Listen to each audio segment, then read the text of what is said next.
Confederation College names its next president, turning to a one-time student to fill the role.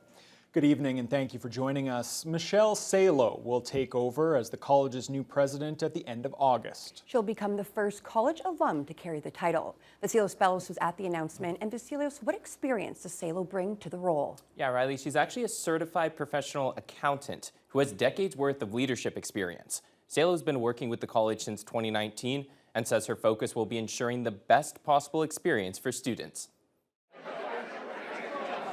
It's a new era of leadership at Confederation College. Michelle Salo as the incoming. On Thursday, Michelle Salo was announced as Confederation College's next president and will be the first alumna to carry the title. Salo will take over at the end of August from outgoing President Kathleen Lynch, who's been in that role since 2018. The new president brings 3 decades of leadership experience, and she's currently the chief operating officer at the college. There's a lot of things that you can do with a pathway starting here at Confederation College.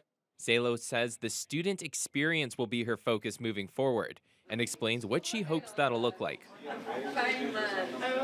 I really want them to feel that this is a place of comfort where they can come here and get an excellent education, but also feel like they're supported by all the faculty, staff, and that we have everything that they need for wraparound services and feel like they're prepared to go out into the world. Salo is certified as a professional accountant. Her career has spanned multiple industries, including manufacturing, healthcare, and post-secondary education. The incoming president talks about what it means to take on the role at Confederation College, being a graduate herself. Amazing to be able to show students who come here from the college of what you are capable of doing. It's really important that our students understand that it's not just where you start, but where you end your career. Vasilios Bellos, TBT News. Thunder Bay fire crews dealt with an overnight blaze on the north side of the city that caused significant damage. The call came just before 1 o'clock this morning regarding a fire at a duplex on Adams Street just off of Grenville Avenue. Residents in both units were able to escape unharmed, but the building sustained heavy fire, smoke, and water damage. Acting Division Chief of Fire Prevention, Kevin Anderson, says they've determined that the blaze started outside the building before making its way to the roof and walls. They're still looking into the cause and origin. And we're just trying to pinpoint if we can determine that cause in that area. We know the area it started, now it's digging around to determine what we can rule out, what we can find. It's a scientific process that we have to go step by step. We're either going to find something that's going to lead us to some evidence, or it's going to be consumed by the fire. So that's kind of our scenario. If we can't find anything, it's undetermined. If we find a pinpoint, then we can use our scientific method to actually prove that theory, and that's our cause then. About 25 firefighters responded, along with 8 fire trucks and other units. Local unionized paramedics are trying a unique strategy to gain a hefty salary increase and bring them on par with city police and firefighters. 3 billboards have been set up around the city comparing the hourly wages of first responders and asking the public to contact city councilors on their behalf. Jonathan Wilson reports. These billboards recently popped up around Thunder Bay. They show the pay gap between a first responder with 8 years experience, with city police officers making nearly $54 per hour, firefighters making $50, and paramedics making $42.79. Unifor Local 39 Chair Kyle Stamler says they don't begrudge the other service members for what they earn, but with many newly hired paramedics leaving the profession for better wages elsewhere, the union felt they had to up the ante. So the question is, why can't we retain staff? Why do we have such a hard time keeping them? And the reality is displayed on those billboards. Our members tell us that they can go and do substantially similar work for substantially more compensation. The billboards encourage the public to ask city councilors about why paramedics make around 20% less than the other first responders. Stamler has already spoken to 3 city councilors and says none of them made any assurances to him to try to bring about wage parity. Well, we're hoping to spark a high-level conversation between councilors and senior city administration. It's council that directs administration on how to spend funds, taxpayer funds. And we're hoping that city councilors, maybe they're not aware of this wage discrepancy either. We're hoping that maybe they will talk to senior administration and say, hey, we need to allocate more funding here for paramedics because we're losing medics. Obviously, the union is trying to bargain publicly, I would say, a little bit there. They feel they should have parity with other groups, I'm assuming. Parity is not something that I support. City Budget Chair Mark Bentz says he doesn't think the billboards will make the paramedic salaries a primary item for discussion by council, and he points out that nowhere else in the province pays paramedics the same as police or firefighters. Stamler insists they face the same dangers and traumatic situations as other first responders. Same scene, same call. So if it's a working fire, there's an ambulance on scene. If it's a stabbing or shooting, there's an ambulance on scene. The dangers don't go away because we're in a different vehicle. And typically, paramedics are not paid on par with police officers. When you compare the work, police work is a much more dangerous job. And I think that's probably why you see the difference in pay. The latest contract for local paramedics with Superior North EMS expired at the end of March. Soon-to-be retired City Manager Norm Gale has issued a statement saying the parties are commencing bargaining and the city is committed to negotiating fair wage increases for our paramedics. We value and respect paramedics for the work that they do. Jonathan Wilson, TBT News.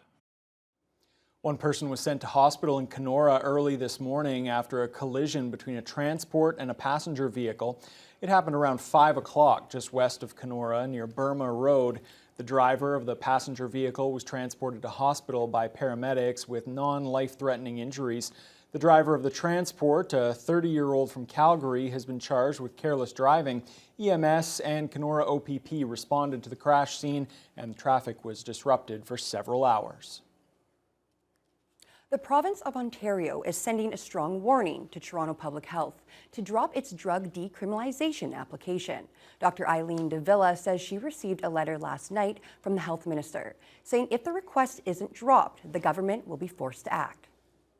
You know, I expect that there'll be an opportunity to have some further conversation with our provincial counterparts. I think that's what the public expects of us, and it's certainly part of my role as a physician to make sure that, you know, here's the advice. It's premised on the best available evidence and the understanding as to what's impacting on the health of Torontonians right now. Toronto's mayor said decriminalization won't work without affordable housing and more investment in drug treatment programs. Last week, the BC government received federal approval to recriminalize public drug possession, reversing a first-of-its-kind pilot project in Canada. Ontario has plans for a new funding model to keep the $10 a day childcare program alive next year. A number of childcare centres have warned that they risk closing their doors if the funding isn't updated. The provincial government has sent a memo to operators telling them the new structure will be in place next year. There's no word yet, though, on what exactly it will look like. A community walk was held in Thunder Bay this afternoon in recognition of Moose Hide Campaign Day. That's meant to put an end to violence against women and children. The annual Moose Hide Walk started in the parking lot across from Intercity Shopping Centre, traveled down May Street, and ended at the NAN office on Syndicate Avenue. The campaign began as a grassroots movement of men and boys who wanted to take a stand against violence towards women and children. Ontario Native Women's Association CEO Cora McGuire-Surrett speaks about the importance of the Moose Hide campaign and this community walk.